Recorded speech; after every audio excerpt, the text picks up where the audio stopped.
It was February of 1975. At that time, I was an alcoholic out of control.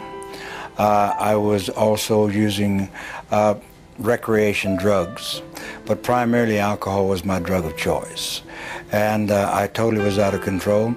And I had a lot of friends in the entertainment business, and Hoyt Axton happened to be one of them. Ringo Starr and a bunch of people, and so they were having a TV special on the West Coast. And so Hoyt had called me and asked me if I would like to go or come out. And I told him, yeah, I'd love to, because I knew there was going to be a lot of booze, I knew there was going to be partying, and while they were doing their special, I was doing my thing. And so after about 3 or 4 days out there, I became ill, and by ill I mean I had a severe pain in my abdomen. I flew into Oklahoma City and called a senator friend of mine and told him I had to have a car because I was ill, I was sick.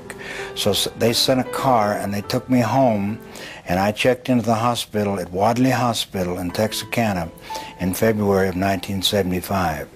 I checked in with electrolytes, which means my potassium, my chlorides, and various chemicals were so far out of balance that they had to give me IVs to build me up. Now, at that time in my life, I was an atheist. I was a hardcore atheist and was living for myself. Atheists are self-centered, and they live for themselves. And this is where I found myself in 1975 in the hospital, and they took 3 days and then they operated me. And when they operated me, I found myself in intensive care. I woke up on a respirator, which means they were breathing for me. I couldn't speak, but I had been laying there in a coma, and I had heard these people talk about how sick I was and how I was going to die and how I wouldn't get out of the hospital. And at that time my hair was very, very long, because I just wore my hair long. And I heard one guy say, his hair is long, and another guy said, not nearly as long as it's going to be before he gets out of here. And a third voice said, he's not going to get out of here, he's going to die. And after 3 days I could breathe on my own. And I remember my doctor, my surgeon, a guy by the name of Donald Duncan, he told me, he says, Don, if you have anything to get right, if you have anything to get signed, you get it done, because we're not sure. We're not sure how long you have.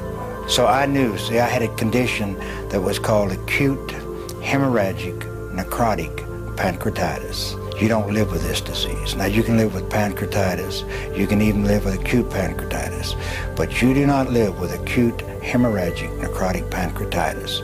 Duncan had told my 2 sons that I would be dead before morning. They didn't expect me to survive. And, I'm laying there. Now, I'm a professed atheist, and when I say a professed atheist, I didn't believe in God. I believed in the power of the universe because I'd seen it. I'd seen it, life and death. As a physician, I dealt with life and death. I believed in something, but don't talk to me about God, and surely don't talk to me about a resurrection or a virgin birth or this type of thing, because I am in research science. PhDs in research science, the majority of them do not believe in God. They do not believe in a supreme being. They believe, and they're beginning now to believe that there is order in the universe, because as we get farther and farther along, we see the order. But I was an atheist. Now see, it's very easy to be an atheist when you're successful. You have worked your way from Oklahoma welfare to being one of the most powerful men in your part of the country, one of the most powerful men in the state of Oklahoma in relationship to political. It's very easy to be an atheist when you have done all of that. A man can sit back and say, I don't need God. What is God? But it's very difficult to be an atheist when you're laying on your deathbed, because you begin to think, what if these people are right? See, there'd been one man by the name of Ron Short that has stood between me and the gates of hell. One man that had witnessed to me about the love of Jesus for 5 years before I became ill. One man. And, I would debate him. And I liked him because he did what he said he was going to do. I mean, he was the only one that I saw that professed to be Christian, that lived what he said he was going to do. And so I really respected him. I didn't believe what he said, but I respected him. But when I'm laying on my deathbed and knowing that I'm going to die, guess who I thought about? I thought about, what if Ron is right? What if there is a heaven and a hell? And so the most immediately, the most pressing thought in my mind is, how do I get saved? What is saved? What is saved? How do I get saved? And so I sent them for Ron Short. I wanted him to come down because I wanted him to do what he had to do. I had no idea. How can a man hanging on a tree in Israel 2,000 years ago, what is that to me? But I knew that he had something that I had to have. And that night, see, I had him go for Ron, but Ron wasn't home. Ron was in Alabama. And so I had him go and send for Ron. And that night was the longest night that I've ever had in my entire life, before or since. And that night is, as I would be laying there in bed, as I'm laying there in bed, I would begin to fade away. I would begin to fade away, and as I would fade away, I would begin to go down. Now, it was like darkness. It was so dark. It was like the very darkness just penetrated into your very, very being. And as I left, and I can tell you I left my body because I remember when I came back into my body. You know, I don't know where I was out of my body. Now, there are people that talk about a light. There are people that talk about floating above. There are people that talk about a feeling of warmth and love. I didn't feel any of that. I felt none of that. I felt untold terror. Untold terror. Because I knew that if I ever went all the way, if I slipped all the way, I would never get back. Now, in my beings of beings, I knew that. And so I fought all night long. They told me later on, I not only pulled the mattress cover off of the mattress, I pulled the mattress up on me because I had to stay. I had to wait.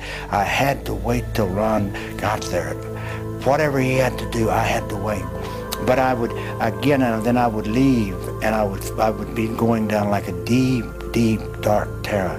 Now, my skin began to get cold. Now, it's not like cold when you walk out into the air.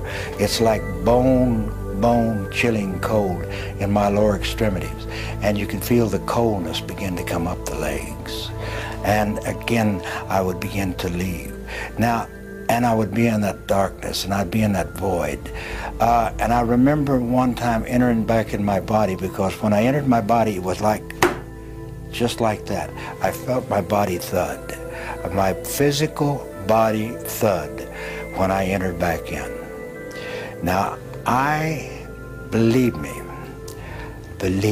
that is the most horrifying, terrifying experience that I've ever encountered. And I fought all night long. And the next morning, somewhere 9:30, 10 o'clock, in came Ron. And Ron came in and he says, Dr. Whitaker, what do they say is your chances? I said, Ron, they tell me I have none. He says, now's the time. And I said, you're right. I mean, I'd cursed him, I'd spit at him, but now was the time, because I had to have whatever he had, because I had a short period of time on earth, and I didn't have any idea when I might make that trip and go all the way. At that time, Ron led me simply in the sinner's prayer. Now, I had no idea what the sinner's prayer was, but I trusted Ron. But he led me in the sinner's prayer and told me that Jesus had died for my sins. He had died for the sins of the world. I didn't quite understand that, but I knew, you know, he showed me in the Word of God where it said that. Now you have to understand, I'm a man of books. I've spent a big part of my life, 25, 26 years of my life, in books, in, you know, all types of scientific books. Chemistry, like I said, degree in chemistry, advanced degrees, all the way out to the medicine doctor to practice medicine, all of these degrees. So he told me, and I believed him because it's in this book, and it was a new book unto me, and it was called the Bible. And so I let Ron lead me in the sinner's prayer, and I said the sinner's prayer after him. And I can tell you one thing. There was a peace that came over me like I had never known. I'd search for that peace. I'd search for it in the bottles, alcohol. I'd search for it in needles. I'd search for it in drugs. I'd search for it with women. I'd search for it all types of places. But there was no peace in my life. But once I accept Jesus Christ as my Lord and Savior, I was no longer afraid.